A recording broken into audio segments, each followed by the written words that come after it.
We're here in downtown Orlando at the City Arts Factory, where we have another Third Thursday. And people are everywhere. Today, we have a lot of special artists that are young from the Osceola School of Art. So we have a lot of stuff in store. Stay tuned, it's Orlando Live. When you were thinking of the gallery, what you wanted to put in here, was there a specific theme or anything you wanted to put in?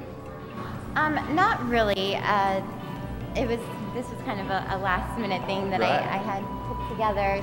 This piece right here is abstract expressionism. I did this kind of in a trance state of mind, and it's called Adrenaline. When you look at it, and the way I was feeling it was late, heartbeat, rush. I just see what the paint's gonna do for me. I love it.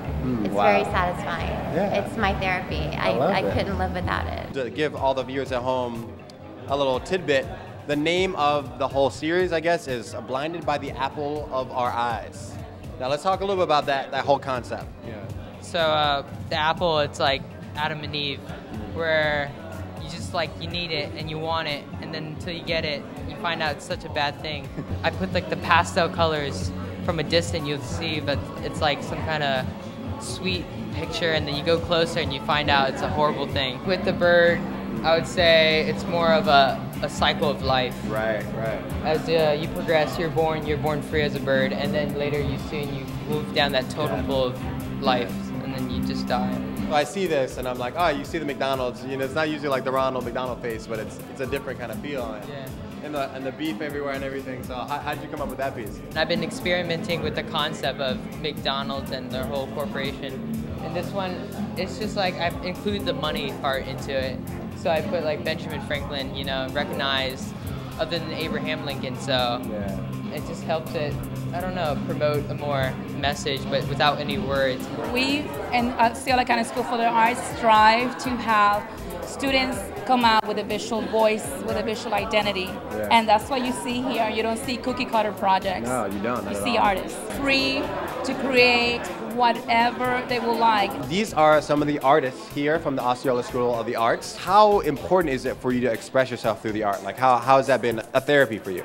Well, for me, it's been a part of my life for so long, From when I was in elementary school all the way up here, I've been living and breathing it. You have to find something that expresses who you are. I could never find that through sports or writings, but when I got to art, it was this, it just clicked. It's always been a part of me, and I always like to do dreamscapes and just things that I feel are good. How has it been for you growing up in high school and exposing your art, your passion with other people? It's been great, man. All the feedback has helped me get better and everything. And now I do hyperrealism, and it's great. How long have you been working in your medium? I started 10th grade and I'm a senior now, so it's 2 years. I've just been practicing with pen and ink. That's my favorite medium. I think the vibrance makes things pop out, and I like being shocking and just being detail oriented. Let's talk about your piece. So this is her piece. Did you get a glimpse of this? Because it's bigger than life. What's the idea of it?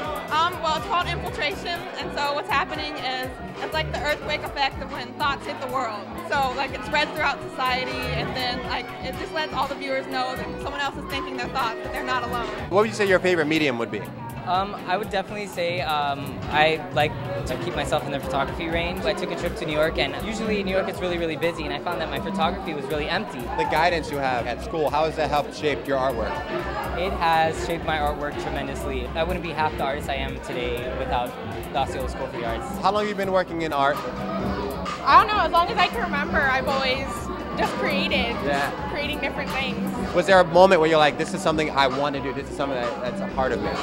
Yes, of course. Most of my art, they're all a different part of me. I don't even know how to explain it. It's just something when you just create art and you just know that it's a piece of you and other people can see it. Let's talk about the pieces you made and the buttons everywhere. So what was the inspiration behind some of these pieces?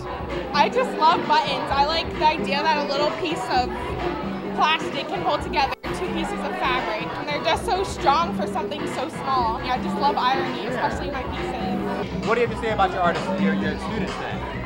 I guess the artwork speaks for itself. It There's does. No words. It does. There's no words, just but pride. You guys have inspired these students so much, and to see that they have such support for their art is wonderful. Okay, it's been an awesome night here at the City Arts Factory. All these students have been very, very talented. And I want you to know that this is the future. We're talking about supporting local art. Support these local artists, these local high school students. and come buy some of their art. Why not? It's a great idea. It's keeping Orlando awesome. This is what we do at the City Arts Factory. So until next time, KOA. Keep Orlando awesome.